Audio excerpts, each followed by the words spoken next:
VIP Reseals, the Pro Tour Archive, Mastery Pass, people eating Magic cards. We got a lot of crazy Magic news to cover today.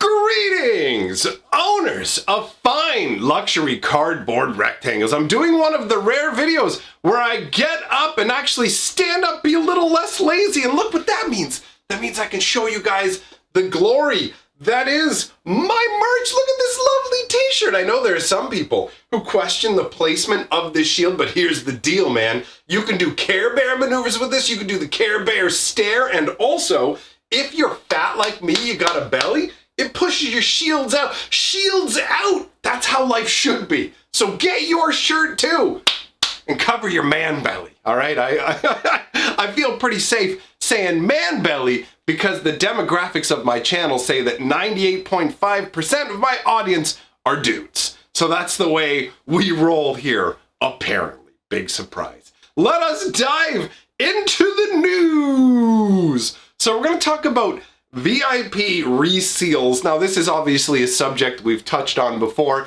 The easy resealability of the VIP packs is a known issue. I covered how they didn't put the like the anti-tampering. You see all these little wizard symbols here?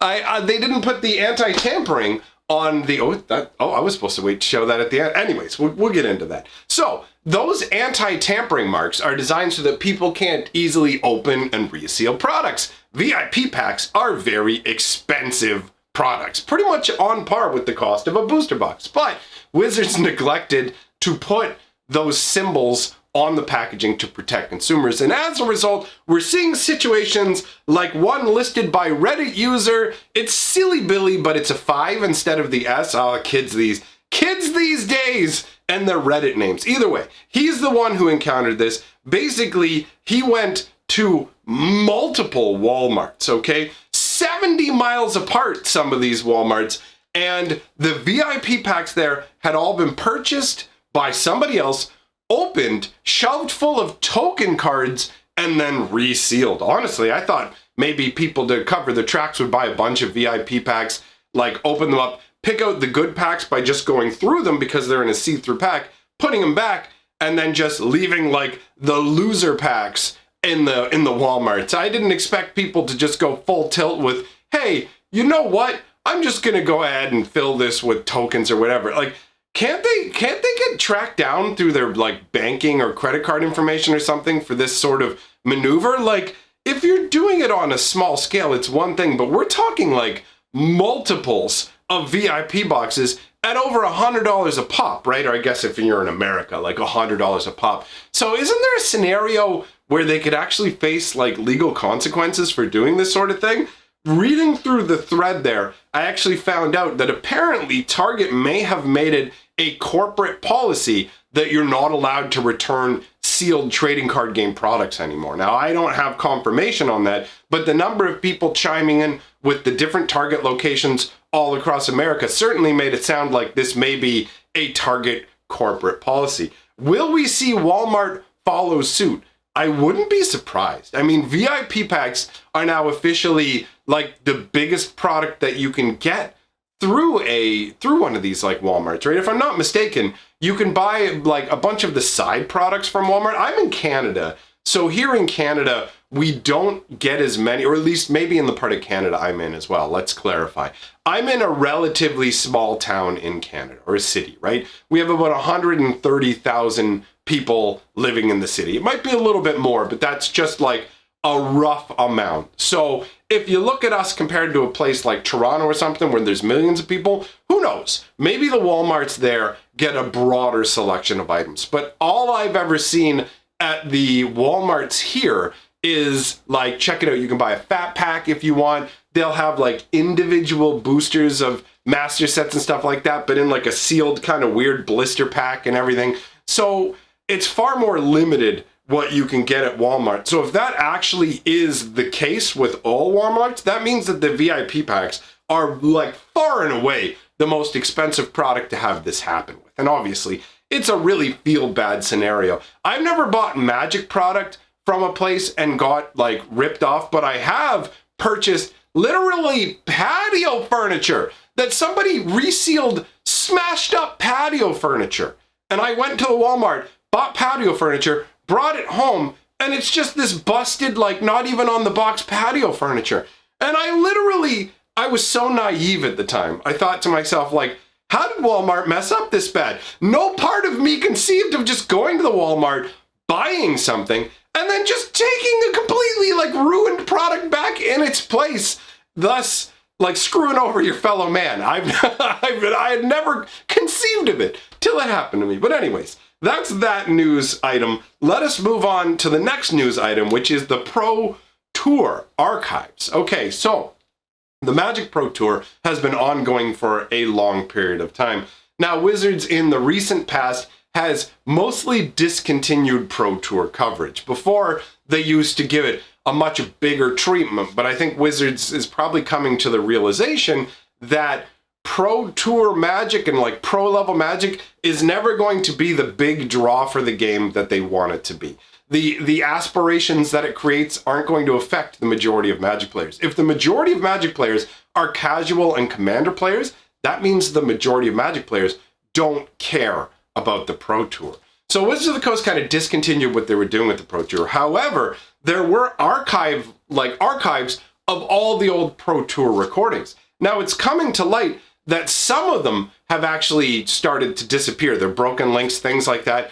And when contacting people who specifically work at Wizards of the Coast about this through Twitter, people are getting responses saying, yeah, those are most likely gone forever. So there is the potential that somebody may be able to find this stuff through like the Wayback Machine, but I don't know if the Wayback Machine actually like stores videos and things like that, or if it just stores like text files, images and stuff like that. I'm not sure how complex the Wayback Machine is, what it's capable of, how much storage they have. So I don't know if we've actually already lost a part of Magic history. Now, on one hand, I personally don't really care about the Pro Tour, never have, and would never go and watch that footage. So from that perspective, I am 100% indifferent to this. But from the perspective of the Magic historian, the guy who genuinely cares about the history of the game being preserved, losing this sucks. This ain't good. You know what I mean? Like,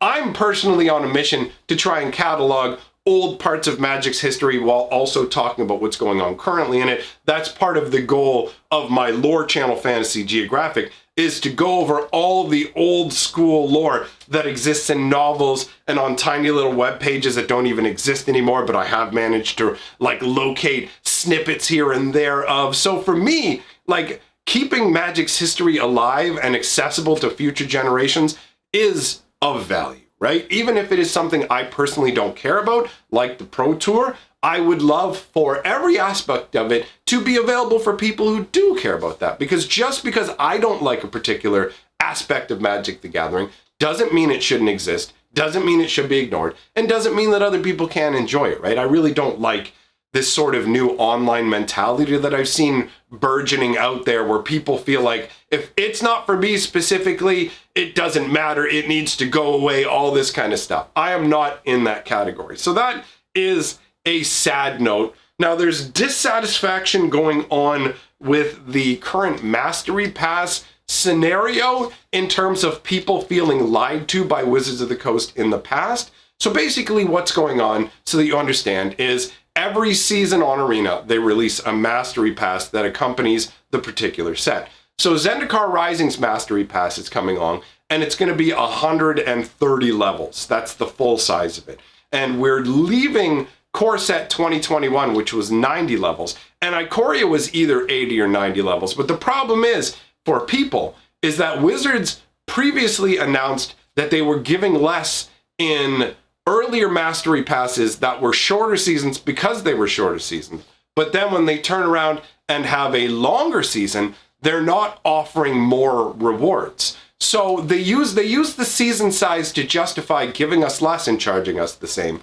But when the price is the same for the newer Mastery Pass, which is longer, they're not adding in more bonuses. They're not making it bigger and better for us, which, in all honesty, is a genuinely fair complaint. If you're going to turn around and point at a Mastery Pass and go, this season's shorter, we're going to give you less, then when a season's longer, you should be given more so that you keep the whole, we're trying to keep the same average reward across the entirety of the pass as they've said in the past, right? But then they're not doing it here. So people being frustrated about that, 100% understandable. Honestly, I think that Wizards of the Coast has driven people away from Arena, and the Mastery Pass is supposed to be a tool that's designed to encourage everyday play. The Mastery Pass is supposed to make you want to play every single day so they can keep the numbers up, because when you keep arena numbers higher, that means people wait less time to find matches, and overall it's just better for the arena ecosystem. Obviously, you have more people who are willing to drop money if you have more people playing as well. So overall,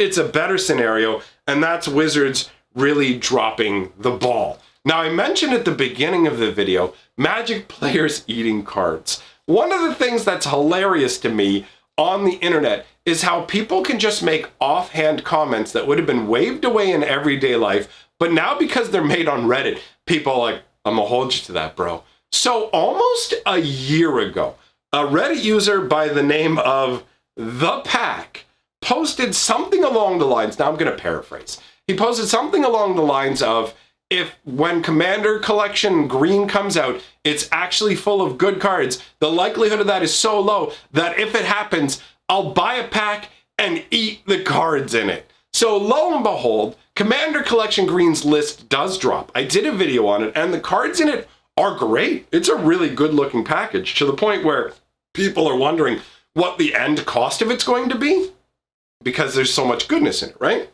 So I find this thread on Reddit where people are basically saying to the guy, hey, remember you said you'd do this? And he came along and said, yeah, I'm actually going to do it. This dude intends to buy a pack of Commander Collection Green and eat it. And I imagine that the footage of this occurring, or some sort of picture proof or whatever, will be posted to Reddit. So to me, that was an amusing sort of little, light note. I figured, yeah, you know what, we'll toss it into the news.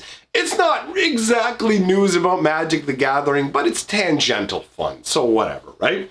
And the last thing that I have on my list is something that just came out today and looks pretty silly and fun. It's called turbo drafting. Now, this is something that specifically exists on Magic Arena. I don't know if it's going to replace Omniscience drafts, but I hope that it doesn't, because I love Omniscience drafts, man. Sure, you only get to start with 3 cards, but everything you play is free in an Omniscience draft. So the turbo draft kind of makes me feel like they might be ditching Omniscience drafts, because here's how it works. A turbo draft is a normal draft and normal games of Magic in every sense, with one major change. And that major change is a 5 generic reduction on every single casting cost. So it will not affect the colored mana symbols on a card's casting cost, but it reduces the colorless generic portion by 5 mana. That means, let's say, for example, you had a spell that costs 2 red and 5 to cast normally, so 7 in total. Now, all of a sudden, it's 2 mana.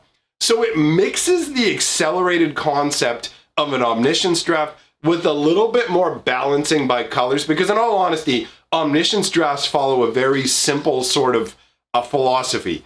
Always get card draw. Card draw is king by a massive long shot, So always take the cards that draw you cards. Now, turbo drafts are going to turn that concept on its head a little bit, where it's like, okay, you've got to choose what colors you want to play, and bigger spells are obviously, like, your first pick is going to look a lot different when a 7 cast spell is actually only a 2 cast spell, right? So I'm totally down with that. I'm going to be spending some gold on it. The current turbo draft is Ikoria, which actually works out really well for me, because Ikoria is one of the sets on Arena where I was really slacking and not playing nearly as much. So unlike Throne of Eldraine, Theros, Core Set 2021, which I built play sets of all the rares in, I don't have that much from Ikoria. So it's a great chance to build out my collection while playing a draft that still has the same rewards as a regular draft, but has a different style of play. Now, I did accidentally tease this